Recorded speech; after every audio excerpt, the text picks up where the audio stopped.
Take the example of a wedding. A couple stands before their loved ones, exchanging vows, rings, and promises. The act itself is profoundly emotional. It represents a commitment to one another, an acknowledgement of shared history, and a hopeful look toward the future. But there's something more happening beneath the surface.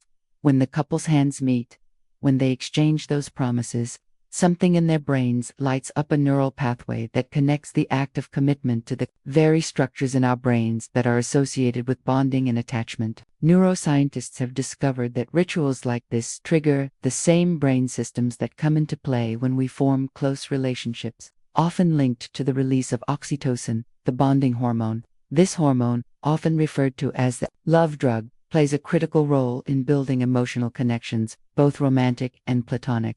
It drives the way we bond with others, reinforcing the emotional connections that form when we engage in these rituals.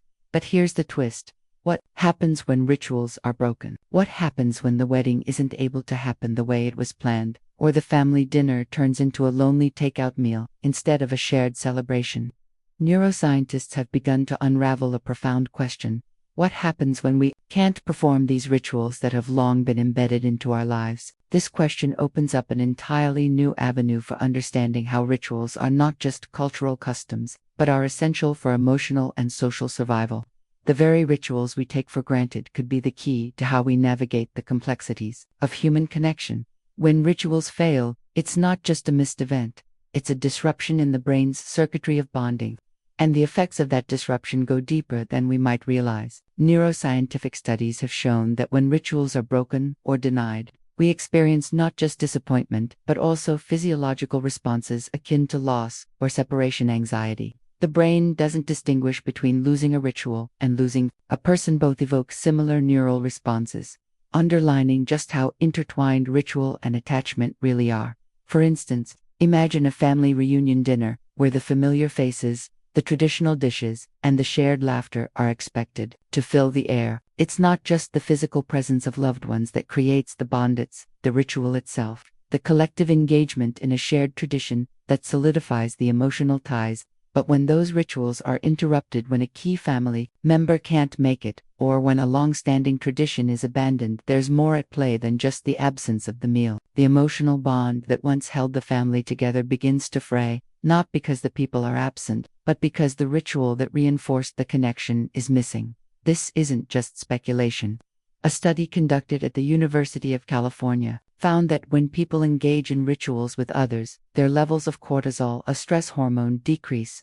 Rituals act as emotional anchors, soothing our minds and helping to regulate stress levels. These acts, whether it's lighting a candle on a birthday cake, saying a prayer before a meal, or holding hands during a significant moment, do more than mark time. They act as stabilizing forces, providing a sense of continuity and security that the brain craves. But rituals aren't just for personal moments of connection. They have societal and evolutionary roots that go far deeper than we might initially imagine. Evolutionary psychologists argue that our attachment to rituals may be a biological mechanism designed to ensure group cohesion.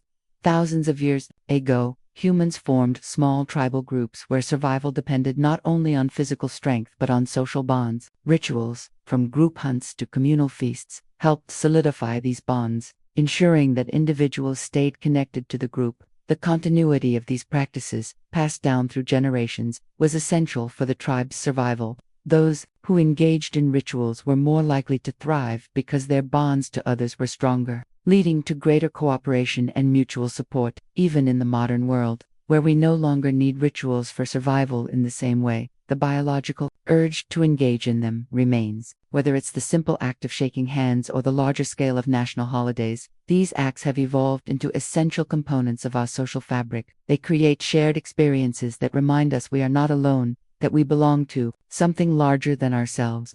And just like in the past, when those rituals are broken or missing, there's a part of us that feels incomplete, unmoored, disconnected from the people and communities we care about. This is where the tension begins. In a world increasingly marked by individualism, disconnection, and fast-paced living, rituals are being eroded. We no longer have the same opportunities to participate in the time-honored traditions that once bound us together.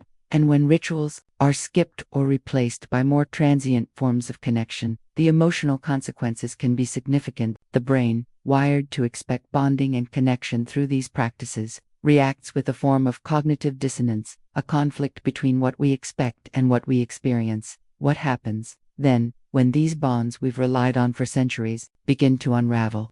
What becomes of our relationships, our communities, our sense of self when the rituals that have been passed down for generations are no longer a part of our lives?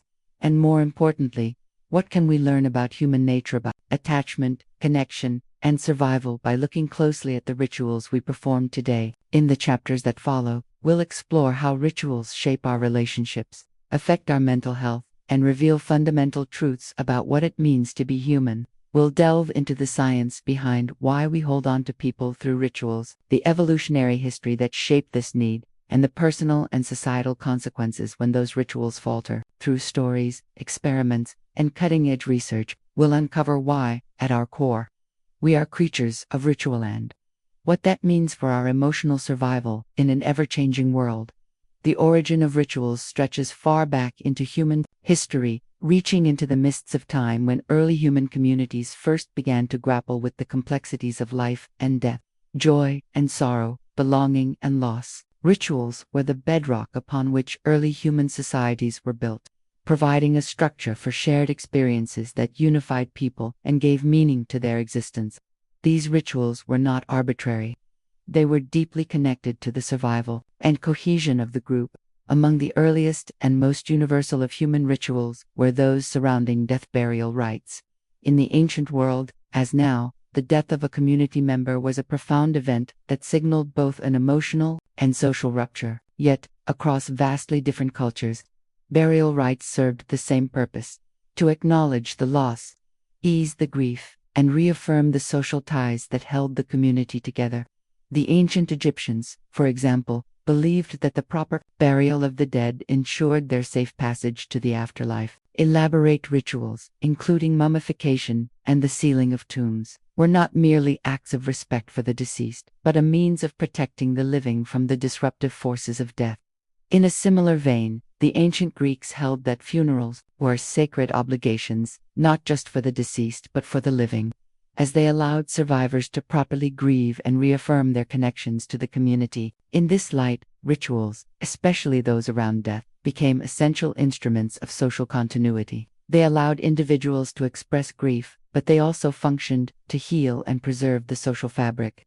These rites anchored communities in the face of loss, turning grief into something shared, something communal, and thus making it less isolating. Rituals weren't confined solely to death. They permeated every aspect of early human societies, from birth to adulthood and beyond. The arrival of a newborn, for instance, was not just a biological event but a ritualized occasion that marked a child's entrance into the world of human experience. In tribal communities, initiation rituals for young men and women were used to mark the transition from childhood to adulthood, a clear recognition of an individual's growing place in the social order. These initiation rites often involved intense physical trials, spiritual practices, and periods of seclusion, all designed to forge deep bonds between individuals and the community. Through such rituals, societies created emotional bonds that transcended the individual, linking generations and affirming the continuity of the group. Over time, as civilizations grew more complex, so too did their rituals.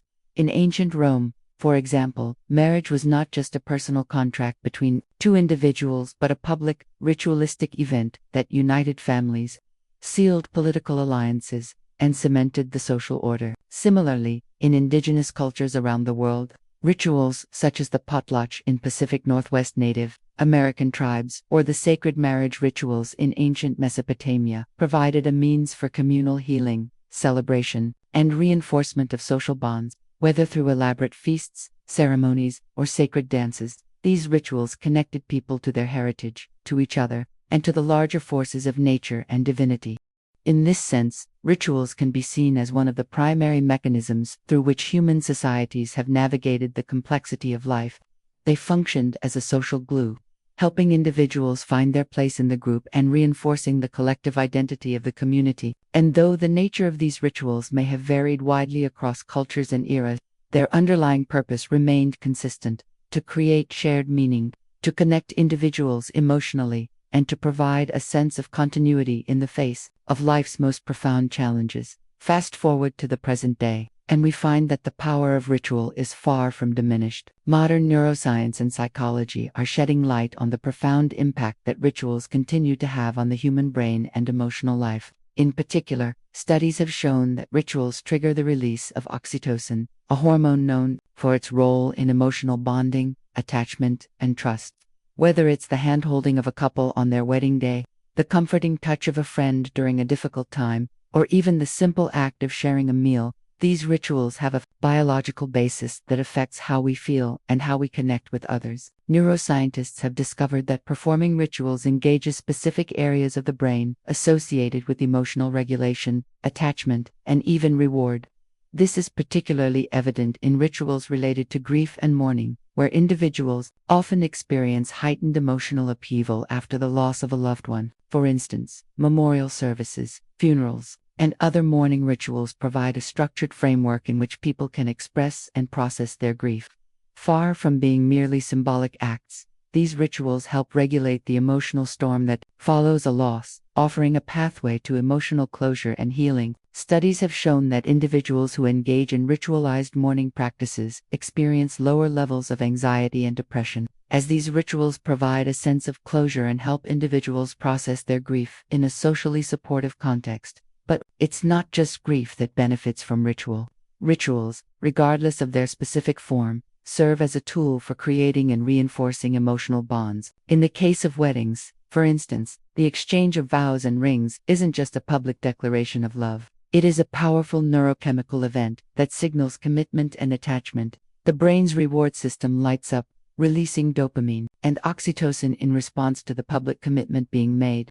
This makes the act of getting married not just a social contract, but a deeply emotional one, with biochemical reinforcement that supports the newly formed bond between the couple. It's the same with small, everyday rituals, those moments in which couples or families reaffirm their bond, whether it's saying "I love you" before leaving for work, or sitting down to a meal together each evening.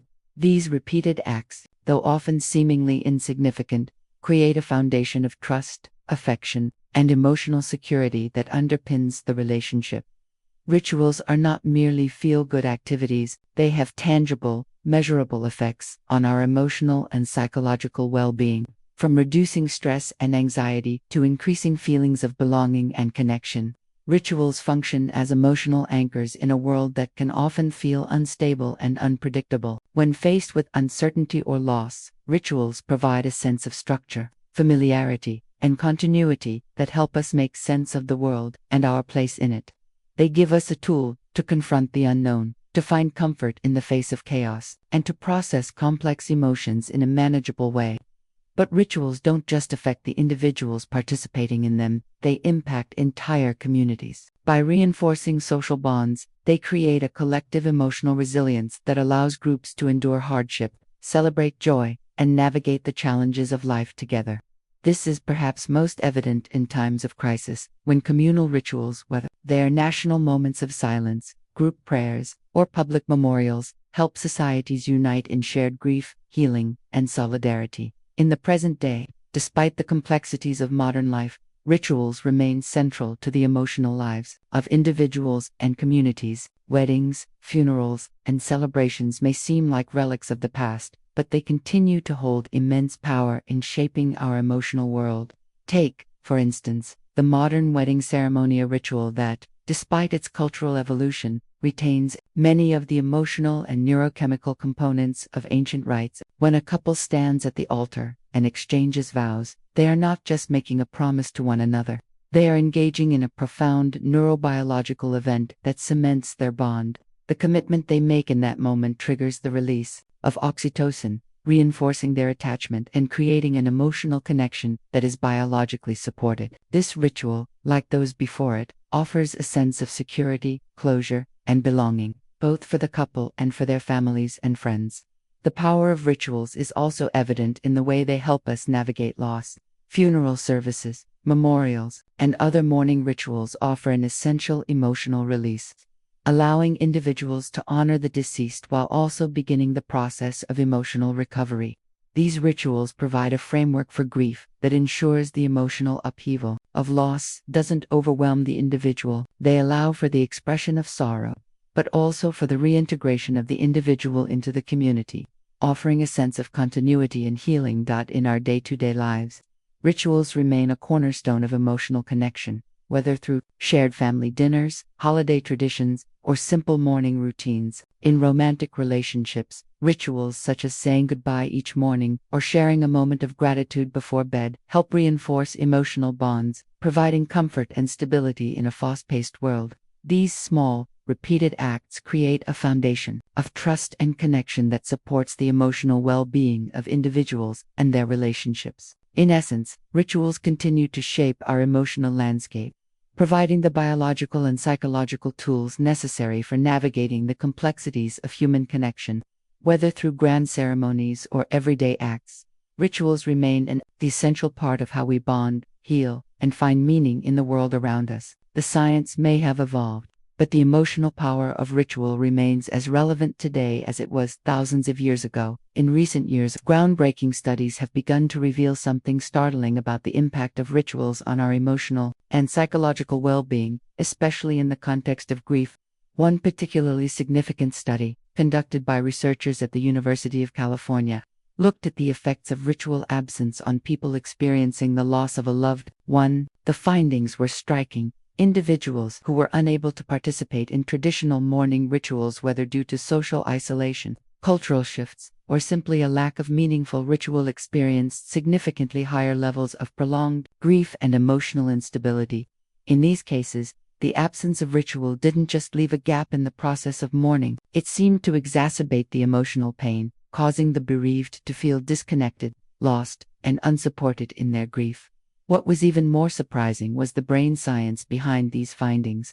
Functional MRI scans showed that when people engage in mourning rituals such as attending a memorial service, lighting a candle in remembrance, or even visiting a place that held significance to the deceased, certain brain regions associated with emotional processing and attachment became activated. This indicated that rituals were not merely symbolic actions but were physically interacting with the RAM systems of attachment and emotional regulation.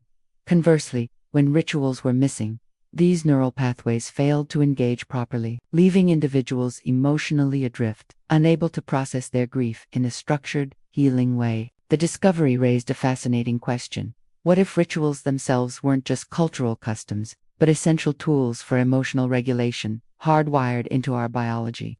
Other studies have also shown that certain rituals act as anchor points in the brain, mental and emotional landmarks that provide stability and continuity during times of distress. For example, visiting the grave of a deceased loved one on the anniversary of their death or returning to a place that held significance in a past relationship can activate the brain's attachment systems in ways that provide emotional relief. These rituals, which may seem simple on the surface, have a profound impact on the brain's ability to manage attachment and loss. Researchers have suggested that these practices work by creating moments of emotional closure or temporal markers that help the brain compartmentalize and integrate the grief experience. They help stabilize our attachment systems by providing structured ways to acknowledge and honor the bonds we shared with others. This brings us to an essential and provocative question that arose from these findings. Are it the rituals themselves that heal us, or is it the emotional bonding that these rituals foster? What if rituals are not the source of the healing but are instead placeholders, social and cultural constructs that serve to facilitate deeper human needs, such as connection, love, and acknowledgement? What if it is the act of reaffirming our emotional bonds through these rituals that makes the difference, not the rituals themselves? The dilemma here is far-reaching. Is it the ritual itself, the physical act of lighting a candle or attending a memorial, that provides the healing effect, or is it the emotional bonding and connection that the ritual fosters? This question is not just academic, it strikes at the heart of how we understand the role of rituals in our emotional lives. If it is the ritual itself that heals, then there is a clear value in preserving these traditions, whether cultural, religious, or personal. But if, on the other hand, the true power lies in the emotional connection that the ritual fosters, then it suggests that we can find healing even in non-traditional or personalized acts that create the same emotional resonance. This presents a deeper philosophical and scientific exploration. Consider the example of a person who cannot participate in a traditional morning ritual, perhaps due to geographic isolation or cultural disenfranchisement. Does this absence render them incapable of healing, or can they find ways to process their grief that are equally effective? Neuroscientific studies, particularly those focusing on attachment theory, suggest that as long as the emotional bond remains active through memory, thought, or even a symbolic act, healing can still occur. The question becomes, do we need the formal structure of ritual to trigger the brain's emotional regulation systems, or can the emotional bond alone suffice? The answer may not be as straightforward as we would like. On one hand, the absence of ritual seems to leave an emotional void, as seen in the grief study mentioned earlier. The lack of structure may lead to increased emotional instability, highlighting the value of ritual as an emotional scaffold. However, there is also compelling evidence that the emotional bonding itself is what drives the healing process. In a study conducted on long-term grieving, it was found that the most resilient individuals were those who maintained an emotional connection to their loved ones. Even without the formal rituals, these individuals found alternative ways to honor their loved ones through writing letters, talking to their memory, or engaging in personal acts of remembrance that seemed to be just as effective in helping them navigate their grief. This raises the question of whether rituals are merely convenient vehicles for human attachment, or whether they are indispensable in their own right. Are we simply using rituals as tools to facilitate emotional bonding, or do rituals have a deeper, intrinsic power that exists beyond their social or symbolic roles? Could it be that rituals work on a level beyond cognitive understanding, interacting with the brain's subconscious attachment systems in ways that are still not fully understood? The conflict lies in how we value rituals in our emotional lives. Are they necessary for our healing, or are they mere social constructs that provide temporary relief? If rituals are simply placeholders for deeper emotional needs, then perhaps their form is less important than their function. This perspective suggests that the true healing power lies not in the ritual itself, but in the emotional bonding that rituals facilitate. A perspective that opens up new possibilities for understanding how we process grief and attachment. However, if rituals are indeed critical to the process of emotional healing, then their absence can have long-lasting consequences, not just on an individual level but on a societal one. The answer may lie in a combination of both perspectives. Rituals, while deeply ingrained in our social and biological processes, may be most effective when they create emotional bonds and provide a means for attachment to be expressed. It may not be the ritual itself that heals, but the way in which it activates our attachment systems and fosters emotional connection. In this case, rituals do not merely serve as placeholders, but as essential tools that help us navigate the emotional complexity of life. As we continue to explore the science and history of rituals, we must confront this dilemma. Is it the structure and tradition of the ritual that provides healing, or is it the emotional connection it fosters that makes the difference? The answer may help shape not only how we approach grief but also how we understand the very nature of human attachment and the ways we navigate emotional pain in an increasingly fragmented world. The resolution to this conflict could redefine how we view rituals, not just as cultural artifacts, but as neurobiological and emotional lifelines that help us understand what it truly means to bond with others. For centuries, we viewed rituals as mere cultural symbols, acts of tradition, or religious significance meant to reinforce social bonds. We perform them without fully understanding the depth of their impact on our emotional and neurological systems. But what if rituals are not just symbolic acts, but biological imperatives deeply wired into our brains? The idea that rituals are essential to emotional and psychological well-being challenges everything we think we know about human behavior. Take a moment to consider what happens when a significant ritual is disrupted or missing entirely. What happens when a person can't celebrate a birthday, attend a wedding, or mark the anniversary of a loss? New research suggests that the absence of these rituals doesn't just leave a gap in our schedules or our social calendars. It creates a void in our brain's emotional circuitry, a disruption in the neurobiological systems that process attachment, memory, and emotional regulation. Missing or skipping rituals doesn't just leave us feeling disconnected or disappointed. It affects our brain's ability to process and regulate emotions. In the case of grief, for example, missing a memorial or anniversary ritual can delay emotional recovery or make the grieving process more intense. Neuroscientists have observed that the brain's emotional regulation mechanisms, particularly those linked to attachment, rely heavily on the structured nature of rituals. In the absence of these rituals, the brain's ability to process the emotional upheaval of loss is impaired, leaving individuals more vulnerable to prolonged sadness, anxiety, or even depression. When we engage in rituals, we essentially create a roadmap for our brain to follow, giving it the structure and guidance needed to navigate the stormy waters of grief.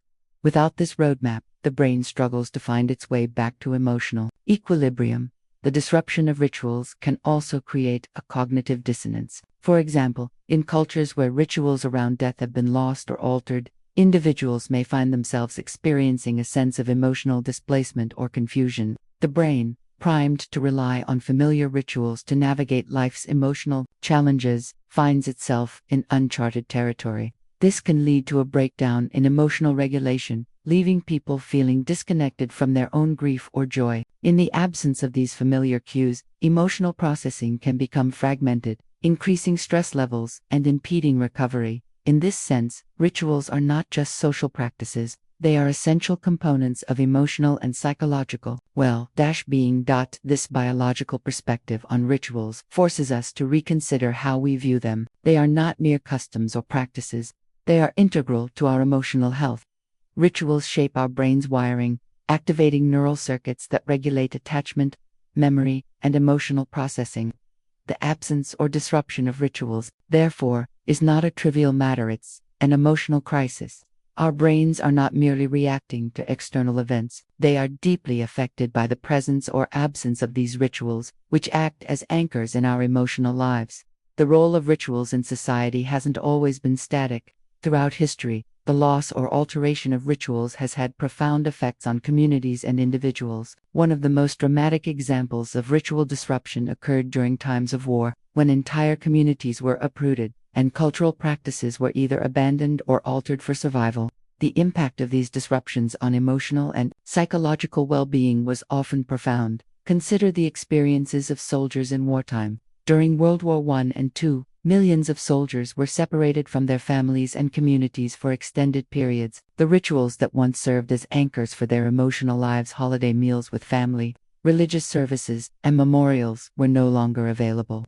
Soldiers had to cope with an overwhelming sense of loss, not just because of the violence they witnessed, but also because the emotional and cognitive scaffolding provided by rituals had been stripped away. In these conditions, soldiers often developed severe emotional instability, manifesting as what we now recognize as PTSD. The absence of familiar rituals, the inability to mark important milestones or mourn losses in the traditional ways, contributed to the emotional breakdown of many veterans. After the war, many survivors returned to a world that had changed. The rituals of homecoming, which had traditionally symbolized a return to safety, were now often missing or inadequate. Families had to reinvent their mourning rituals, their welcome home practices, and their ways of reconnecting. Some soldiers returned to homes that had been altered by the war in more ways than one. Families were fractured, economic systems were disrupted, and the rituals that once served to stabilize emotional life had been upended. This disruption left many veterans and their families struggling to find new ways to heal. The impact of ritual loss isn't confined to war. The rise of secularization in the modern world has also had a profound effect on communal rituals. As religion became less central to daily life in many Western cultures, traditional religious ceremonies, such as baptisms, weddings, and funerals, were replaced by more individualistic forms of expression. For some, this secularization has led to a loss of community. As the collective rituals that once bound people together have become less relevant, the emotional toll of this shift has been significant, as people find themselves increasingly isolated, without the emotional scaffolding provided by shared rituals. The decline of rituals associated with death, in particular, has had a significant impact on how people process grief. Without the formal rituals to mark the end of a life, individuals may feel lost, adrift, or unable to process their emotions properly. In the absence of these rituals, they are left to navigate their grief without the familiar markers that signal closure. the disruption or loss of rituals has not been limited to Western society. Across the globe, cultural changes, urbanization, and globalization have led to the erosion of traditional rituals in many indigenous communities. In some cases, the disappearance of these rituals has led to the disintegration of community cohesion, making individuals feel disconnected from their cultural heritage and their emotional anchors.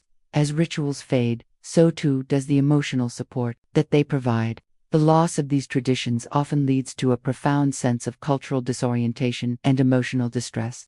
These examples from history remind us that rituals are not just quaint customs but are essential for emotional survival. When rituals are disrupted or lost, the emotional and cognitive toll can be overwhelming, leaving individuals and communities struggling to find new ways to cope with life's challenges. While the historical and scientific evidence for the importance of rituals in emotional and social life is compelling, there are ethical dilemmas that must be addressed when we consider the loss of rituals in modern society. What about those who cannot access traditional rituals or whose ability to perform them has been lost?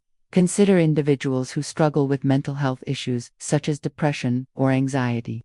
In cases of mental illness, individuals may find it difficult to participate in the rituals that once provided comfort and stability. The very act of performing a ritual may feel overwhelming or meaningless, and in such cases, the absence of ritual can exacerbate feelings of isolation, hopelessness, or despair. What happens when a person, already grappling with emotional turmoil, cannot turn to the rituals that once served as a grounding force? Similarly, what about those who have experienced family breakdown or social isolation? In cases of divorce, estrangement, or personal loss, individuals may find themselves cut off from the rituals that once reinforced their sense of belonging. Birthdays, holidays, and anniversaries, once markers of connection, can become painful reminders of broken relationships. For these individuals, the absence of rituals is not just a matter of missing a tradition, it is a matter of missing emotional stability. Rituals can serve as powerful tools for healing, but when those tools are unavailable, what is left? Society must ask itself, do we have a responsibility to create new rituals to replace the ones that have been lost? And if so, what should those rituals look like? As modern life becomes more fragmented and individualistic, the need for new forms of communal support and connection becomes even more pressing. Can we develop rituals that meet the emotional needs of people who no longer have access to traditional ones? The challenge, of course, is that rituals are deeply personal and culturally specific. What works for one individual or community may not work for another. Yet the need for rituals is universal, and the loss of them should not be taken lightly. This ethical dilemma, whether we can create new rituals to replace the old, or whether we should be concerned with those who have lost access to traditional rituals, requires us to rethink how we approach the concept of community, connection, and emotional support in modern life.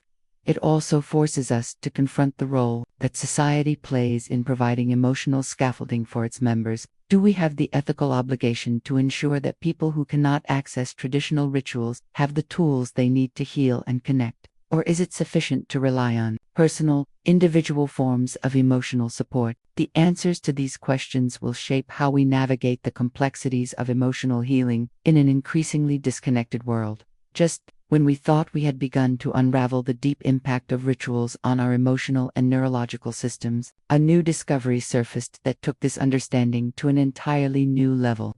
It's not just that rituals help us process grief or bond with others, they also change the very structure of our brains. This discovery adds a surprising twist to the ongoing narrative about the role of rituals in human experience, revealing that rituals have a neuroplastic effect. Neuroplasticity, the brain's ability to reorganize itself by forming new neural connections throughout life, has long been a hallmark of how our brains adapt to new experiences and challenges. But it turns out that rituals, those seemingly simple and repetitive acts we often overlook, have the power to reshape the way our brains process emotions, relationships, and even our sense of self. Research conducted by neuroscientists studying grief and ritual found that people who regularly engage in grief rituals, such as memorial services, anniversaries, or personal acts of remembrance, have a distinct neural processing pattern when it comes to emotional regulation. These individuals process emotional experiences with greater stability,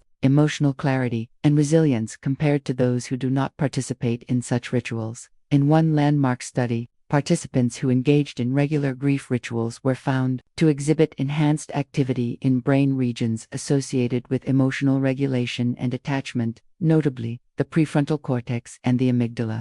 These areas of the brain are crucial for processing complex emotions, controlling responses to emotional stimuli, and regulating stress. Participants who had not been able to perform rituals, by contrast, showed significantly more activation in the amygdala, a region linked to emotional reactivity and fear responses, and less activity in the prefrontal cortex, which governs emotional control and decision. The results were startling. Rituals appeared to not only alleviate emotional pain in the short term, but actually rewire the brain to handle future emotional challenges with greater ease.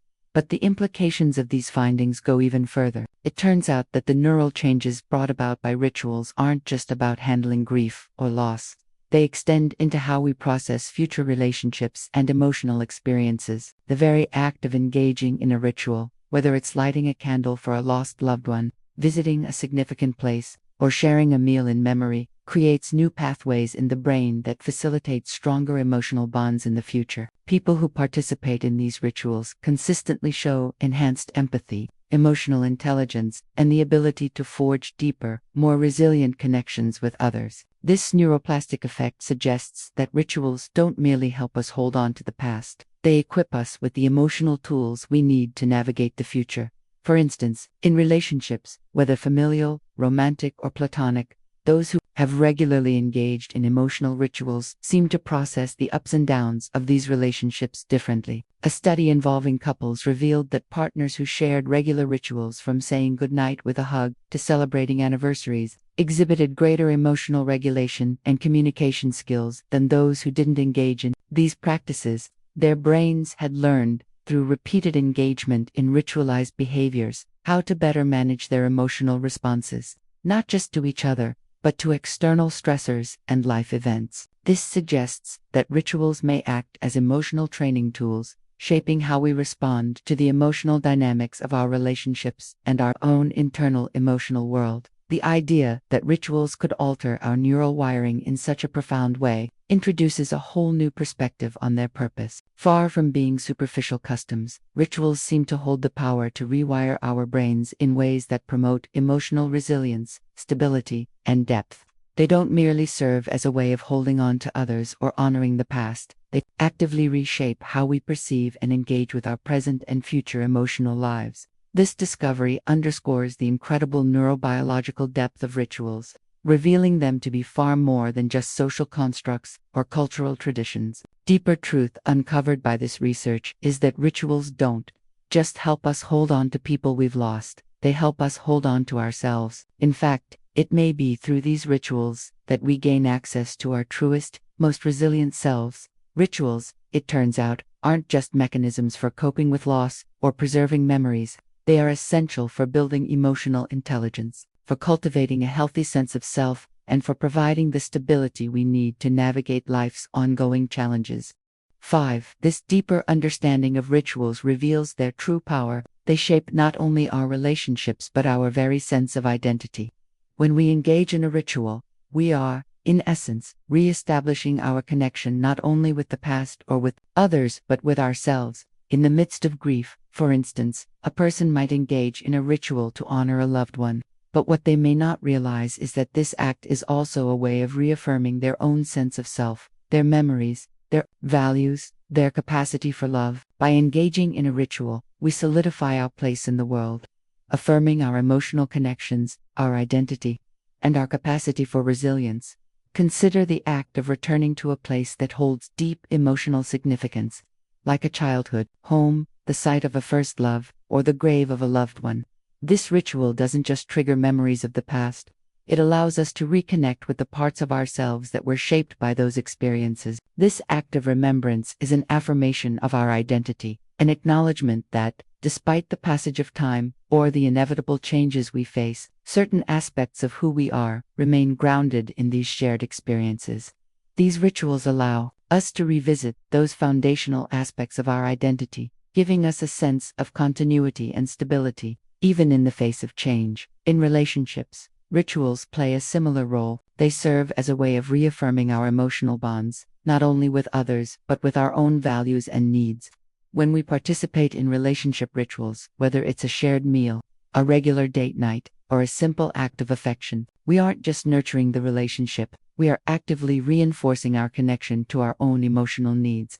These repeated acts of bonding create a feedback loop in which we become more attuned to our own feelings, desires, and boundaries. In this way, rituals serve as emotional mirrors, reflecting back to us the strength of our connections and our understanding of ourselves. The real power of rituals, therefore, is not just in how they help us hold on to the people we've lost, but in how they shape our identity and emotional resilience. They don't just create emotional bonds with others. They foster an emotional connection with ourselves, one that helps us navigate life's emotional complexities with greater depth, empathy, and understanding. As the research reveals, rituals serve as neurobiological tools for growth, healing, and resilience, reprogramming the brain in ways that make us more capable of dealing with future emotional challenges. In a world that often feels uncertain and fragmented, rituals offer us a roadmap, a way of grounding ourselves in the constant flow of life. They are not just ways to preserve the past, they are ways to protect and shape the future.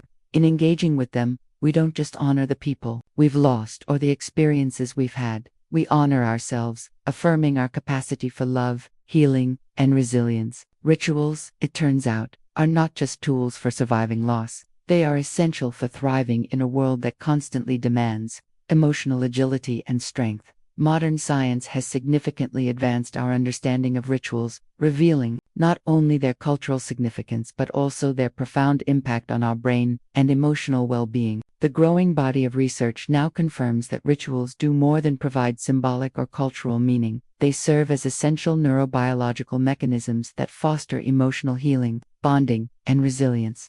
Neuroscientists have uncovered compelling evidence that rituals engage brain systems responsible for emotional regulation, attachment, and social connection. Whether it's a morning ritual following the death of a loved one, or a shared celebration like a wedding or a birthday, these acts provide a structured way for our brains to process complex emotions. The brain's response to rituals is not just emotional but physiological. Studies have shown that rituals activate the prefrontal cortex, the part of the brain involved in decision-making, self-regulation, and higher cognitive functions, as well as the amygdala, which governs emotional reactions to stimuli. The prefrontal cortex helps regulate emotional responses by providing cognitive strategies to manage stress and grief, while the amygdala processes feelings of attachment, fear, and emotional resonance. Together, these brain regions work in harmony during rituals, allowing individuals to manage emotional upheavals. Whether it's the sorrow of loss or the joy of connection, rituals also influence the release of neurochemicals like oxytocin, the bonding hormone, which plays a central role in forming emotional connections. Research has shown that when we engage in ritualized acts, our bodies produce oxytocin, reinforcing social bonds and fostering a sense of security and emotional trust. This is particularly true in rituals of bonding, such as weddings or family gatherings, where emotional closeness and mutual trust are essential. In the context of grief, rituals like memorial services or anniversaries can promote emotional healing by creating a safe space to mourn and process loss, reducing feelings of isolation and facilitating the integration of grief into a person's emotional narrative. The release of oxytocin in these situations helps regulate stress and anxiety, promoting emotional resilience and recovery. But it is not just the immediate emotional impact that rituals provide. Science has shown that engaging in rituals can also enhance our long-term emotional intelligence and resilience by providing structured outlets for emotional expression. Rituals allow individuals to gain greater insight into their emotional states, helping them process feelings in healthy ways. For example, people who engage in regular rituals for grief are often able to experience more controlled emotional responses, process complex feelings of loss more effectively, and maintain stronger relationships, even in the face of hardship. Rituals also help individuals build a sense of meaning and purpose. particularly during times of uncertainty, by offering a sense of continuity and emotional stability in the face of change. Furthermore, rituals have been found to foster social cohesion, creating a sense of collective identity and shared purpose, whether it's through religious ceremonies, national holidays, or family traditions. Rituals provide the social glue that binds individuals together, creating stronger communities and fostering a sense of belonging. This communal aspect of rituals is crucial for emotional well-being, as it reduces feelings of loneliness and isolation, allowing individuals to connect with others on a deeper, more meaningful level. The growing understanding of how rituals affect the brain has profound implications for how we view emotional healing and human connection. In a world where individuals are increasingly disconnected from traditional social structures, rituals offer a way to reconnect with ourselves and others.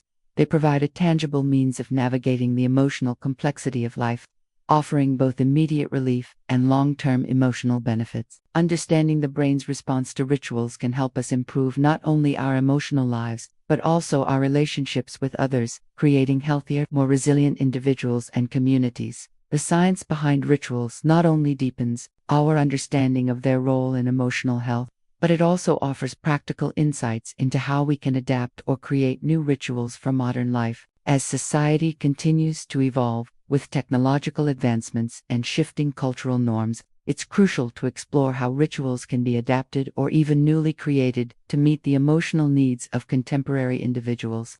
Technology, in particular, offers new avenues for enhancing and reimagining rituals, making them more accessible, personal, and relevant in today's digital age. One of the most compelling examples of how technology is enhancing rituals is the growing phenomenon of virtual memorials. In an increasingly globalized world where families are often dispersed across different countries or continents, traditional rituals such as funeral services or memorial gatherings can be challenging to coordinate. However, virtual memorials, where people come together online to remember and honor a loved one, are providing a meaningful alternative. Virtual memorials allow families and friends to participate in rituals, even if they cannot physically be in the same location. This digital space for mourning, remembrance, and connection has been shown to provide emotional healing, as it allows individuals to share their grief, celebrate memories, and engage in collective rituals of mourning. In a supportive, communal environment, these virtual spaces also provide the opportunity for individuals to create personalized rituals, such as lighting a virtual candle or sharing a memory, which can enhance the emotional impact of the ritual. Beyond memorials, technology is also being used to enhance relationship rituals. With the rise of long-distance relationships, for instance, many couples are using video calls, shared digital calendars, or virtual date nights to maintain a sense of connection and intimacy. These digital rituals allow individuals to continue engaging in the bonding practices that are essential for maintaining strong emotional ties, even when physical proximity is not possible. By adapting rituals to the digital realm, individuals are able to bridge the emotional distance created by physical separation, strengthening their connections and promoting emotional resilience. This disconnect between what the brain shows us about vulnerability and what society expects from us creates a profound challenge. How do we reconcile the neurobiological evidence for vulnerability as a tool for strength with the societal pressure to avoid it in the name of survival? What happens when society asks people to shut off their vulnerability to cope with stress or trauma? The dilemma is far-reaching, affecting not only individuals but entire systems, especially in workplaces and personal relationships where emotional vulnerability is seen as a liability rather than a strength.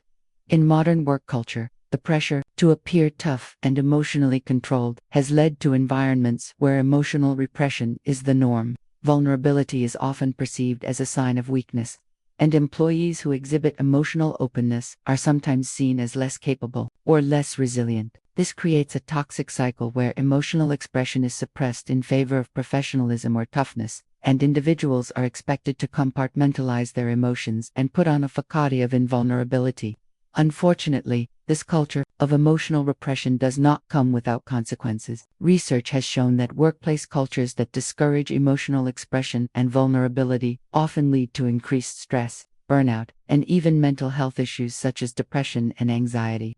Employees who feel unable to express their emotions are more likely to experience chronic stress, which can have debilitating effects on both their mental and physical health. Similarly, personal relationships that stigmatize vulnerability can lead to deeper emotional isolation and disconnect. In relationships where vulnerability is viewed as a weakness, whether romantic, familial, or platonic, people may be hesitant to open up about their feelings, fears, or insecurities, resulting in emotional distance and resentment. The issue is that these repressive cultural and relational structures force individuals to suppress the very neural and neurochemical processes that are designed to promote healing, connection, and growth.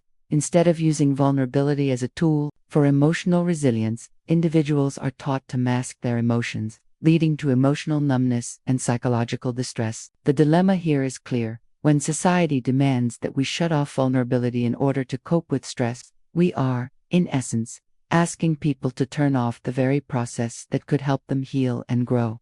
Fear of vulnerability, the reluctance to open up emotionally or expose oneself to potential hurt, is one of the most profound challenges facing individuals in the modern world. While vulnerability is essential for healing and growth, the fear of emotional exposure is deeply rooted in our biology and psychology. At its core, this fear is a defense mechanism that seeks to protect us from emotional pain, rejection, or failure. The challenge, however, is that this very fear, when left unchecked, can have a detrimental impact on our neural development. Chronic suppression of vulnerability and emotional expression can lead to a number of psychological and physiological issues, including emotional numbness, chronic stress, and even neurological changes that hinder emotional regulation. When individuals consistently avoid emotional exposure, the brain's natural neuroplastic mechanisms for healing and growth are stifled. The absence of vulnerability leaves the brain in a state of emotional freeze, where emotional regulation becomes impaired, and the neural pathways responsible for resilience and connection remain dormant. The result is a disconnect between the brain's natural healing processes and the demands of a society that values emotional stoicism. The fear of vulnerability not only prevents emotional healing, but can also trigger long-term consequences for mental and physical health. Chronic stress, which is a common result of emotional repression, can lead to dysregulation of the autonomic nervous system, making it difficult for individuals to return to a state of emotional balance. Over time, this can contribute to the development of anxiety, depression, and even cardiovascular issues. The challenge, therefore, is to overcome this fear and embrace vulnerability as a means of emotional healing. By doing so, we allow our brain to undergo the neurobiological rewiring necessary for resilience, emotional growth, and long-term well-being. This section dives deep into both the scientific discoveries and the societal dilemmas surrounding vulnerability. Each paragraph not only connects the neurobiological and psychological aspects of vulnerability, but also highlights the real-world consequences of repressing vulnerability in various contexts. Let me know if you'd like to expand on specific parts or need further detail on any section.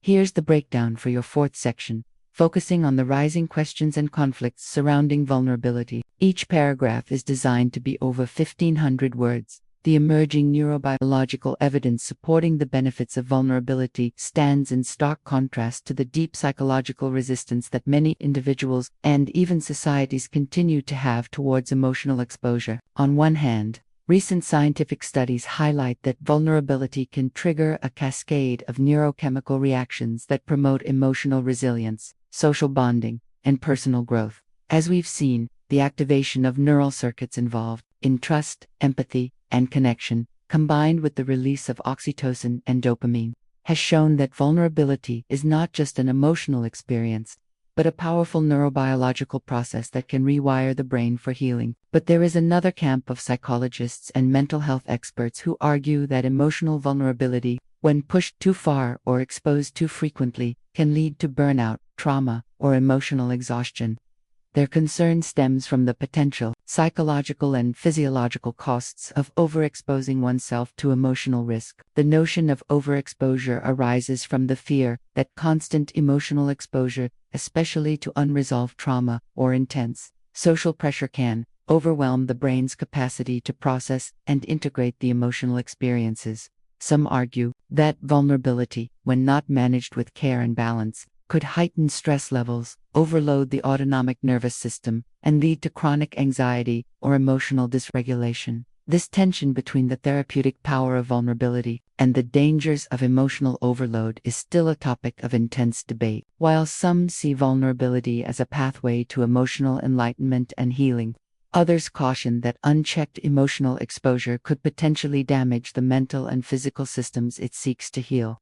The rise of mental health awareness has made us more open to vulnerability, but it has also highlighted the need for caution and balance. Vulnerability, as with any powerful tool, can be both a catalyst for transformation and a source of harm, depending on how it is approached. The way vulnerability has been understood, either suppressed or embraced, has varied drastically across different historical periods, shaping not only societal norms but also the neurological development of individuals within those cultures. One notable historical parallel is the emotional repression characteristic of the Victorian era. During this period, emotional restraint was viewed as a mark of moral fortitude and respectability. The emphasis on stoicism, emotional suppression, and the ideal of the stiff upper lip led individuals to bury their emotional struggles, avoid public displays of vulnerability, and suppress their fears and anxieties. This cultural value of emotional repression had profound effects on both the psychological and physiological health of individuals during this period.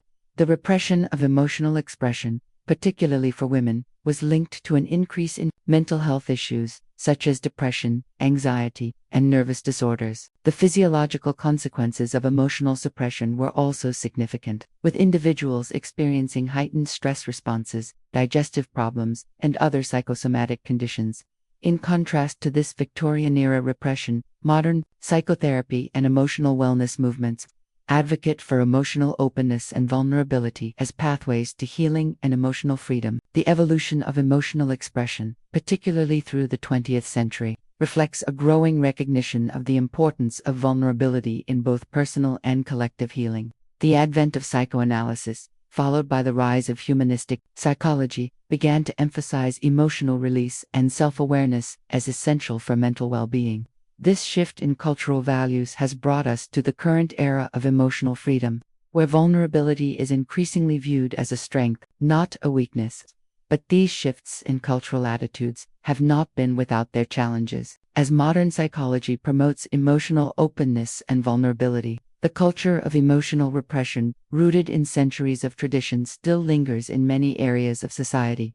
The juxtaposition of these two opposing cultural values, toughness versus openness, has influenced how vulnerability is approached, not only in social settings but also in the ways it impacts the nervous system. The Victorian repression of emotion, combined with the emotional freedom of modern times, provides a historical framework for understanding how cultural values shape our relationship to vulnerability and its effects on the nervous system.